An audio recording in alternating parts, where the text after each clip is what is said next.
Yambadde nkusaba mu buntu bulamu. Saagala oddemu kwetayira waka wano. Manja bw'oyingira bw'ofuluma bw'oyingira. Nali nakuleeta nga njagala at least obeera nga osobola okumanya bendi nabo obutabatomera. Okitegeera mukwano? Naye kati tulina omuwala no bamuyita Martha. Martha kakutegeera Joy namufuulinga. Joy ye mukazi wange ye yangondera akimanyi ebyange simulimba. Naye Martha si mwangu. Martha wanakitegeera kyakigamba Joy. Okitegeera mukwano? Mbadde nsaba weri meeting. Kabadde oteesa otya? Oli mu ansa okutiisa. Mbadde nteesa bwendi tinja kulabiranga eyo yeno toddamu kujjayo.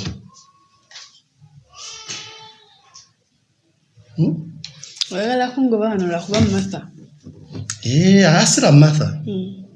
Lwa mukyala wange Joy. Ate Martha lwaki ngobalagira nti lwakuba Martha mukujju. Nti mugana amakoyinamu abakazi babiri. Ate okuva ddi ekituufu babiri gwe ne gundi ne Joy ne mubaddemu. Olowooza buli kimu sikimanyi? Ekiriwa? Olowooza sikimanyi muno Martha mukazi wo? Ani Martha? Alina lubutolo. Oyo mulamu wange. Kati maya bikibeeyogera. Ekimanyi Joy anaabiri ajja kwesiba bubi. Anti wona ntwala nnyo speed nja bimugamba buli kimu. Kiki? Nze kye mbadde nkugamba tukanya kuba ekisooka.